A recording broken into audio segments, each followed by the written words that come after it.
नमस्कार दोस्तों आज मैं यहां पर बात करने वाला हूं एपिथेलियल टिश्यू के बारे में। और जो एपिथेलियल टिश्यू होता है, क्या आप जानते हैं कि एपिथेलियल टिश्यू एकदम टाइट पैक्ड इसमें सेल पाई जाती है।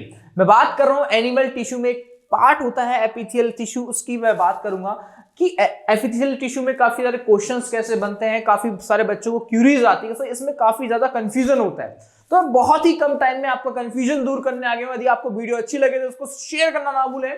और दोस्तों करते बिना किसी तरीके की शुरुआत देखिएगा यहाँ पर जो एपिथेलियल टिश्यू की मैं बात करूं आपसे, सबसे पहले मेरे माइंड में क्वेश्चन आता है कि सर जो एपिथेलियल टिश्यू की जो सेल होगी वो कैसे पैक्ड रहती है, लूजली रहती है या टाइटली रहती है। तो मैं बात कर रहा हूं किसकी, एपिथेलियल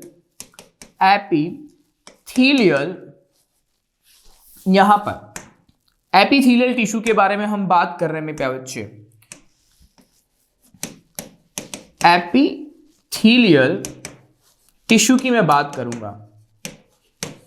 अब देखना सर जो एपिथेलियल टिश्यू होता है, इसकी जो सेल्स होती है वो एकदम टाइटली पैक्ड होती है। कैसी होगी? Tightly packed. और साथ में देखना जो सेल्स यहां पर होती है वो एकदम आपके सामने कुछ अलग अलग यहां पर फॉर्म में नजर आती है। अब मेरे सामने क्वेश्चन आता है कि जो इन सेल्स को न्यूट्रिशन कहां से मिलता है, जो एपिथेलियल न्यूट्रिशन होता है उसको न्यूट्रिशन कहां से मिलता है। तो भाई यहां पर मैं बात करूं आपसे, इसका न्यूट्रिशन यहां पर न्यूट्रिएंट यानी कि न्यूट्रिशन कहां से मिलेगा। सर न्यूट्रिशन इनको इसकी बेसमेंट मेम्ब्रेन से मिलता है। जैसे मान के चलो कि इसकी कहां से मिलता है, बेसमेंट मेम्ब्रेन से इसमें टिश्यू को पूरा न्यूट्रिशन मिलता है, यानी कि पूरा न्यूट्रिशमेंट यहां पर प्रोवाइड होता है। तो शुरुआत करते देखिएगा, मैंने यहां पर दो तरीके से यानी कि दो टाइप से यहां पर इसको मैंने बांटा है। कैसे बांटा है देखिएगा बच्चों, देखना कि मैंने यहां पर जो एपिथेलियल होता है, एपिथेलियल को मैंने दो भागों में बांटा। एक तो लेयर के अकॉर्डिंग यहां पर हमने बांटा इसको कि लेयर के अकॉर्डिंग कैसे होते हैं और शेप के अकॉर्डिंग कैसे होते हैं। देखिएगा कि सर यहां पर मैंने देखा कि इसमें टाइप्स ऑफ लेयर, दूसरा है आपका टाइप्स ऑफ शेप। दो तरह से होता है। मान के चलो कि लेयर्स में यहां पर आपकी सिंगल लेयर आती है, यदि मैं बात करूं कि सिंगल लेयर आती है, या यहां पर मैं बात करूं मल्टी लेयर आती है, या मैं बात करूं मल्टी लेयर, तो दोनों में फर्क क्या होता है देखिएगा।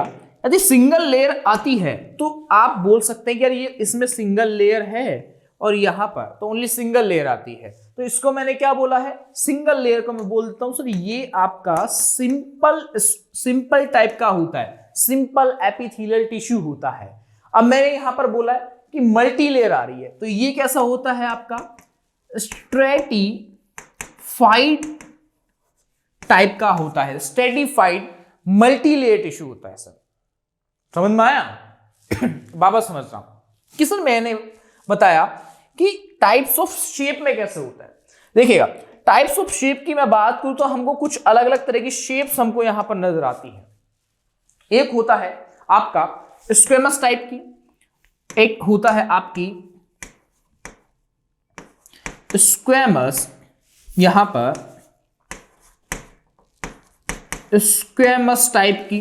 दूसरी शेप आती है क्यूबोइडल, और नंबर थर्ड आपकी शेप आती है यहां पर कॉलमनर। अब देखना कि सर यहां पर मैंने शेप के बारे में बात की, इसके बारे में डिटेल से हम यहां पर देखने वाले हैं। तो यहां पर आपको याद रखना है कि लेयर्स के अकॉर्डिंग यदि सिंगल लेयर है तो उसको मैंने क्या बोला है, सिंपल एपिथेलियल टिश्यू।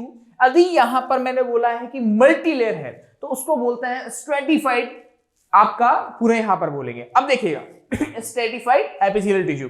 अब यहां पर वन बाय वन डिफाइन करते हैं। कैसे? देखते हैं कि यहाँ पर शेप के अकॉर्डिंग कैसे होता है, उसके अकॉर्डिंग यहाँ पर हम लेयर्स को भी डिफाइन करेंगे। ठीक है, number 1 squamous epithelial tissue. Squamous epithelial tissue. अब देखिएगा स्क्वेमस एपिथेलियल टिश्यू कैसा होगा सर, इसमें यहां पर जितनी भी लेयर्स होगी वो फ्लैट लाइक स्ट्रक्चर होती है, फ्लैट लाइक स्ट्रक्चर होगी इसकी। साथ में मान के चलो फ्लैट लाइक स्ट्रक्चर होगी, लेकिन इसकी पोजीशन कहां पर होगी सर, ये फ्लैट लाइक कुछ इस तरह से दिखती है, ये सेल्स हैं वो कुछ इस तरह से हमको नजर आती है, फ्लैट लाइक स्ट्रक्चर होगी। और साथ में देखना सर ये जो नीचे नजर आ रही है हमको, ये है इसकी बेसमेंट मेम्ब्रेन, ये आपकी बेसमेंट मेम्ब्रेन जो इसको न्यूरिशमेंट प्रोवाइड करती है। और ये फ्लैट लाइक स्ट्रक्चर है, इसको हम बोल सकते हैं ये स्क्वेमस टाइप की होती है, स्क्वेमस एपिथेलियल टिश्यू होता है। और इसके नीचे जो टिश्यू मिलता है वो कौन सा होता है, कनेक्टिव टिश्यू इसके नीचे मिलता है जो लिक्विड फॉर्म में नजर आ रहा है। ठीक है, अब देखिएगा नंबर टू आपका, और मेनली इसकी पोजीशन कहां होती है, सबसे मोस्ट कॉमन आपसे क्वेश्चन करते हैं कि इसकी पोजीशन क्या होती है, यानी कि इसकी लोकेशन कहां होगी। सो सर इसकी लोकेशन मेनली कहां मिलती है, स्किन में यहां पर ये मिलता है स्क्वेमस टिश्यू। साथ में ये लंग्स में भी हमको देखने को मिल जाता है। सर यहां पर मैं बात करूं आपसे कि सर स्किन में जो टिश्यू मिल रहा है वो सिंपल होगा या स्ट्रेटिफाइड होता है, तो स्किन में यहां पर काफी सारी मल्टी लेयर आपको देखने को मिल जाती है, जो है वो मल्टी लेयर्स यहां पर देखने को मिल जाती है। मल्टी लेयर्स यहां देखने को मिल रही है फ्लैट टाइप की, यानी कि ये आपका हो सकता है नॉर्मल, ये मल्टी लेयर्स टाइप का हो सकता है। ये स्किन है, स्किन की पूरा कवरिंग कर रहा है, तो ये आपका मल्टी लेयर्स भी हो सकता है, स्ट्रेटिफाइड भी हो सकता है। अब मैं लंग्स की बात करूं, सो लंग्स में यहां पर आपको देखने को मिलता है कि वहां पर ब्लड का सर्कुलेशन भी होता है, तो वहां ऑक्सीजन का एक्सचेंज होता है अंदर हमारे बॉडी के अंदर। तो लंग्स के अंदर आपको देखने को मिलेगा कि वहां पर जो एक्सचेंज होता है तो वहां सिंगल लेयर्स मिलता है, सिंपल स्क्वेमस एपिथेलियल वहां पर आपको देखने को मिलता है। ठीक है, ये आपको लोकेशन हो जाती है। नंबर 2 आपका आता है क्यूबोइडल एपिथेलियल टिश्यू। नंबर 2 की बात करते हैं, यहां देखिएगा नंबर 2, इसका स्क्रीनशॉट आप लेना चाहते हैं, स्क्रीनशॉट ले लीजिए। ठीक है, स्क्रीनशॉट ले लीजिए जल्दी।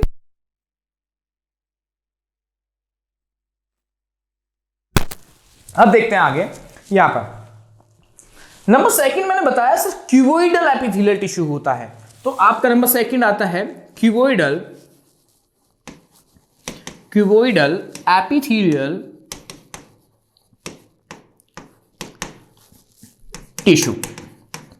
सर ये क्यूबोइडल क्यों बोला जा रहा है, जस्ट लाइक यहां पर क्यूब लाइक स्ट्रक्चर, से आप बर्फ की ट्रे जमाते हैं तो क्यूब्स निकलते हैं, छोटे छोटे क्यूब्स निकलते हैं, तो ये जो स्ट्रक्चर होती है वो आपकी जो शेप हमको नजर आ रही है वो क्यूब लाइक शेप दिखेगी, क्यूब लाइक शेप होती है, क्यूब लाइक शेप हमको दिखती है। साथ में जो ये जो शेप है वो कहां पर मिलती है, इसकी लोकेशन, मैं लोकेशन की बात करूं तो लोकेशन मेनली हमको यहां पर आपकी किडनी के अंदर देखने को मिल जाती है, किडनी के अंदर देखने को मिल जाती है, क्योंकि यहां पर फिल्टर्स होते हैं। इसकी शेप कैसी होगी, देखिए क्यूब लाइक, कुछ इस तरह की शेप आपको नजर आती है, क्यूब लाइक शेप होती है, ये आपकी क्यूब लाइक शेप होती है, ये इसकी बेसमेंट मेम्ब्रेन होती है, ये क्यूब लाइक शेप, इसका न्यूक्लियस सेंटर में होता है, एकदम गोल होता है, ये भी याद रखिएगा क्यूब लाइक शेप। अब यहां पर किडनी के अंदर भी मिल जाती है, आपको कॉमनली देखने को मिल जाती है, सर ये किडनी के अंदर देखने को मिलती है। ठीक है, अब मैं अगले पे आता हूं कि सर यहां पर इसके बाद एक और आपके नंबर 3 आता है शेप के मामले में कोलुमनर, ये आपका होता है columnar epithelial tissue, columnar epithelial tissue.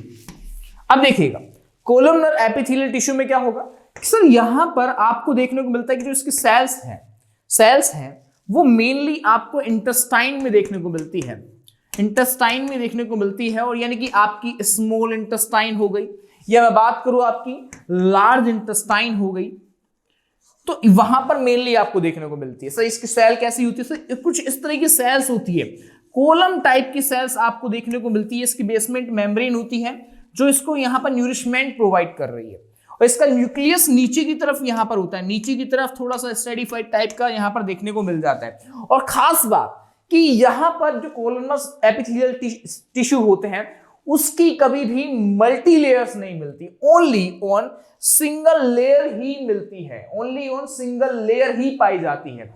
ये चीज भी ध्यान रखनी योग्य है। तो ये एक यहाँ पर मैंने बात की किसके बारे में, एक नॉर्मल से टिश्यू के बारे में, जहां पर हम बात कर रहे थे कि सर यहाँ पर एपिथेलियल टिश्यू क्या होता है। तो बच्चा एपिथेलियल टिश्यू आपको यदि समझ में आया हो या थोड़ी सी मोस्ट इंफॉर्मेशन मिली हो तो इस वीडियो को लाइक करना ना भूले, शेयर करना ना भूले। नमस्कार, मिलते हैं किसी वीडियो में बहुत ही कुछ खास फैक्ट के साथ। Thank you.